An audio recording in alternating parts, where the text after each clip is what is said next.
everybody, my name is Adam Miles and welcome to I Need Something to Watch, the show that looks to provide you with recommendations for your horror-fueled viewings. Sometimes it's not about the big budget flicks that are meant to take our attention, but there's an opportunity for us to actually dive into the independent cinema realm, looking for that one little great piece of cinematic pleasure.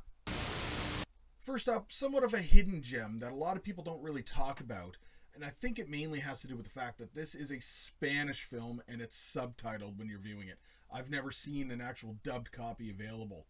I'm talking about Terrified from 2017. Yeah, that's right, Terrified, not Terrifier. Not the movie with the shit weasel bandit clown that smears feces everywhere all over the walls and shit like that, no.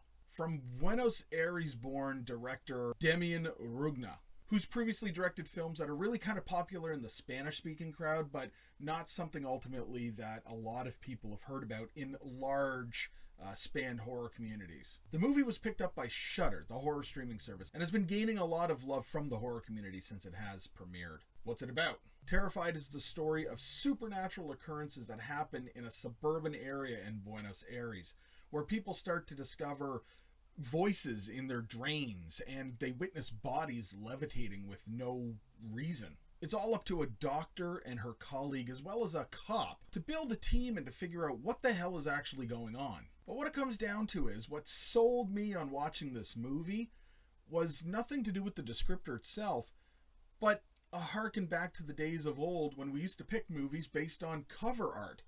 If you look at the poster or the art that they're producing for this movie to represent it, it's pretty fucking cool, actually. When you look at the poster, you see this creepy ghoul-like creature that's kind of split down the middle, and he's got like this blue light or liquidy goo shit coming out from him.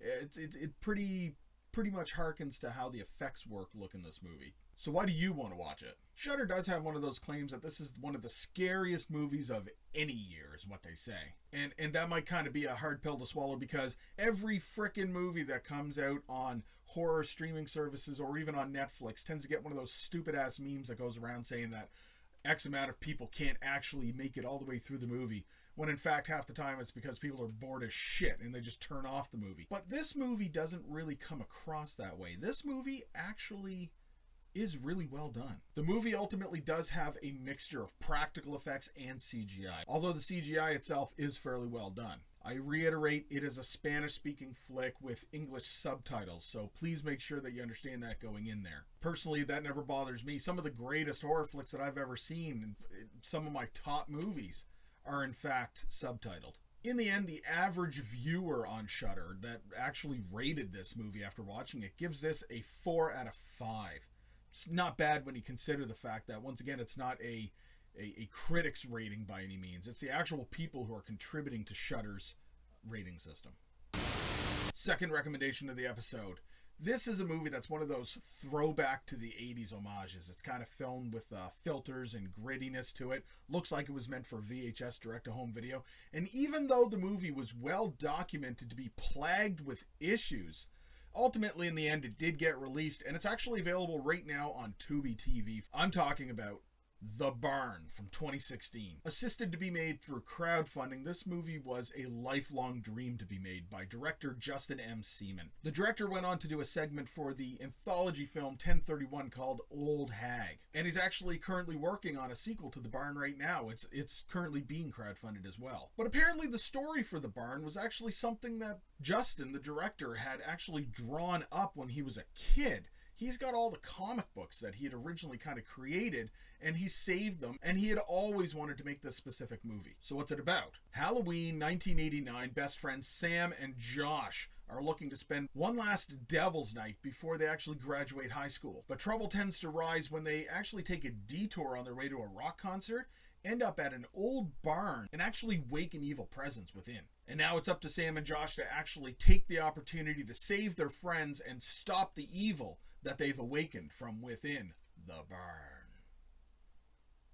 I know what you're going to say. It's a Halloween-themed movie. Why am I recommending this and it's not even Halloween time? Well, what you got to understand is that a lot of horror movie fans actually have a strict set of things that they watch at Halloween time. So Unless you actually have the time to throw in something new every year, we take the opportunity to watch stuff like this throughout the rest of the calendar year. Another good reason? Horror scream queen Linnea Quigley is in this movie.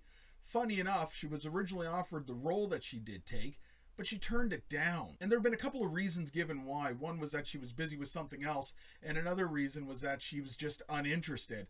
But regardless, when they actually dropped the trailer for this movie, she had her agent call up right away and accept the role, and then post-production on the movie, she went down and filmed her actual scenes. A big bonus to this movie, actually, though, is the fact that they sculpted, designed, and created the monsters by hand. So these are actual physical and practical effects that they use in the movie. There are some CGI enhancements, and they do kind of look a little shoddy, but it kind of plays to the aesthetic of the fact that this looks like it was meant to be in the 80s anyway. Throw in a little bit of cheap extra special effects, and it's not that bad. It's not to be taken too seriously. Once again, it is an 80s throwback, so the aesthetic for the filters and some of the cheap effects and everything else are there. The acting kind of plays along with that as well. It's a little bit over the top. It's not entirely a movie that, once again, you can take too seriously. It's all about having a little bit of extra fun, and hopefully the sequel will come soon. Third recommendation for the episode, final movie that I'm going to talk about tonight. Once again, because I'm a firm believer that everything happens in threes, this is a movie that reached cult status pretty friggin' quickly and elevated a music icon into the realm of pure horror with its fans. That's right, 2003's House of a Thousand Corpses, the Rob Zombie freshman film, and the one that most notably kicked off the actual characters, the Firefly family, which recently actually finished up a trilogy with 3 from Hell. That's right, this is the movie that started Rob Zombie on his career of filmmaking outside of his music, and really kind of started the divide of horror fans when it comes to the capability of him producing something. What's it about? Yet another horror movie throws us on All Hallows Eve in 1977, where 4 friends, Bill, Jerry, Mary, and Denise, are setting across the country doing a kind of Route 66, or Route 666 if you really kind of want to say it that way, checking out offbeat and off the beaten path roadside attractions from America, all throughout the less traveled roads. Before long, they actually come across Captain Spaulding's Museum of Monsters and Madmen, where they become infatuated with the local legend of an actual serial killer / doctor known as Dr. Satan. And once leaving the facility, on their way to actually look at the location in which Dr. Satan was hung for this crimes, they come across a hitchhiker by the name of Baby. After getting a flat tire, they meet up with Baby's overly eccentric family, and an endless night of murder, torture, and terror begins. Essentially, the movie really does kind of play out like one large Rob Zombie or White Zombie music video, and I gotta kind of ask, is that really so bad? Hellbilly Deluxe is one of my favorite albums of all time. So why do you want to watch it? Let's talk about actors for a second. This movie contains Rainn Wilson, who really proves that he has the acting chops outside of the Dwight Schrute role that he's grown to be loved for. The movie also brings us back together with longtime horror icon Bill Moseley, who does an incredible job as Otis Driftwood. We also get back in with Karen Black, who is infamously known for the Trilogy of Terror movie. And overall, the movie does set us on the adventure of the Firefly family, as I mentioned, leading to what is possibly the best movie Rob Zombie's ever made, the sequel, The Devil's Rejects. Now, as I said earlier, Rob Zombie's work does divide horror movie fans. If you were to bring up Rob Zombie in terms of his horror movie making, half the room would say that they like it and the other half of the room doesn't. On a bonus, this movie came out in 2003, so a lot of actual streaming services have it if you don't already own the movie. You can watch this movie on services such as Amazon Prime, Shudder, and even Tubi TV. However, bonus points if you own the original DVD release. Yeah, I know Blu-ray is, infinitely better, and so is 4K, etc., etc., but the one thing that they never actually moved forward with the Blu-rays and the 4K editions is the amazing menu screen that they actually filmed entirely with Captain Spaulding for the actual DVD release of the first movie. If you've never seen it, check it out. It's up on its entirety on YouTube for people to actually view. I don't really consider that you've seen the full movie until you've actually seen this, by the way.